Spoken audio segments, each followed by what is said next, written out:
Today's video is brought to you by The Cold Plunge. Use discount code DAVE150 at checkout at thecoldplunge.com. Immediately save $150 off your purchase. That's DAVE150 at thecoldplunge.com. There's also a link below this video. I just completed an end of the season review with a master's athlete who's looking for coaching in 2024. And we discovered that one of the missing components of his plan was strength training. And this is something that I found out about myself back in 2010 when I'd been suffering injuries year in and year out. And I had to take a step back and kind of look at my overall direction of my training plan.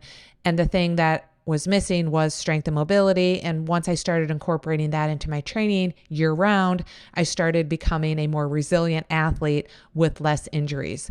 So today I want to talk about the benefits of strength training and how to best approach it into your year-round season. So a lot of people think that the off season, usually November, December, the fall, winter seasons are the best times and maybe only times to do strength training because they're taking a break from their primary sport, whether they're single sport or multi-sport. Every athlete does have a time of year where they're doing less of their primary sport, and they read all this information about how much that they should incorporate strength training, which is true, but it's definitely something that you want to include in a year-round program, which is something Dave and I do with all our training plans on Training Peaks, as well as what I do with the athletes that I coach, is I develop a program for them based on their strengths and weaknesses, based on a functional movement screening, based on the goals, whether their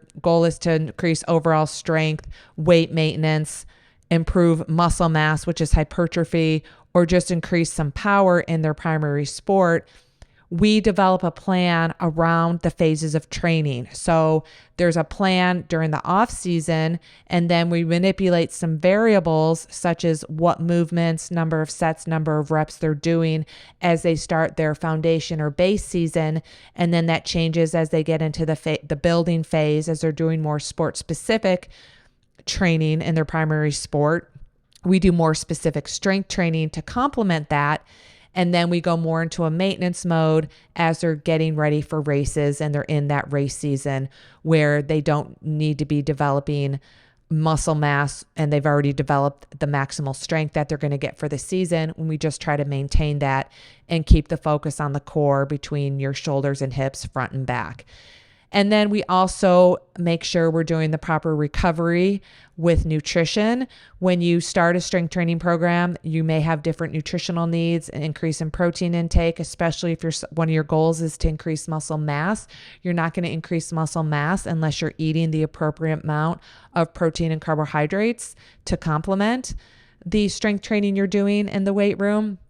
And then we also include a series of assessments throughout their training phases to assess if the strength training movements, sets, and reps that we've developed for the athlete is working based on their goals, whether, again, the goal is to increase strength, increase muscle mass, or just maintain. So it's really important to be doing that throughout the year within your training plan. And then some of the non-negotiables, as I'm developing a strength training plan, the non-negotiables are you always want to do a warm-up with like 5 to 10 minutes of cardiovascular activity. It does not have to be your primary sport. It could be something like a rowing machine, which is my favorite, an assault bike that incorporates upper body as well as lower body into the warm-up. I also like to do the elliptical or the step mill, something different, but that's in the actual gym.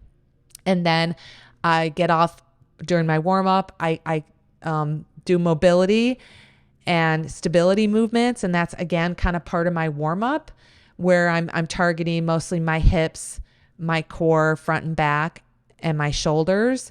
And then once all that's fine-tuned and warmed up, then I get into the more heavier resistance strength. I like to include a push, a pull, a squat, and a hinge. And then I like to finish off my program with some dynamic stretching, maybe some more core movements, depending on what I did in the beginning will determine what I do in the end. Now that's just kind of the basic structure of a plan. You can add more to that. If one of your goals is like mine is to be able to do a pull-up, well, I phase in and out of pull-up programs where I'm doing a lot more upper back, shoulders, biceps that I don't normally do in a multi-sport performance program. I don't really target my biceps in that type of program, but when I'm trying to incorporate the ability to do more pull-ups, my program's going to look a little bit different than it will look for performance. So there's a lot of ways to manipulate the training variables such as movements, sets, and reps. And I've already kind of created a video with that you can check out the Endurance Hour. And then you can also check out videos that Dave and I have produced with bands, free weights, dumbbells, barbells, body weight only, where we specifically are targeting the movements that I already talked about: the core, the hips, the hinge, the squat, the pushing movements, and the pulling, to add different variety to your plan. Because there's a lot of ways you can target your chest, just like there's a lot of ways you can target every muscle in your body. And sometimes it gets really confusing, but if you just stick to the basics and get through the basics of everything, as you start to manipulate the variables and want to do different things, more dynamic movements, definitely check out the Endurance Hour YouTube video for more. Today's video is brought to you by the Cold Plunge. Use discount code DAVE150 at checkout at thecoldplunge.com. Immediately save $150 off your purchase. That's DAVE150 at thecoldplunge.com. There's also a link below this video.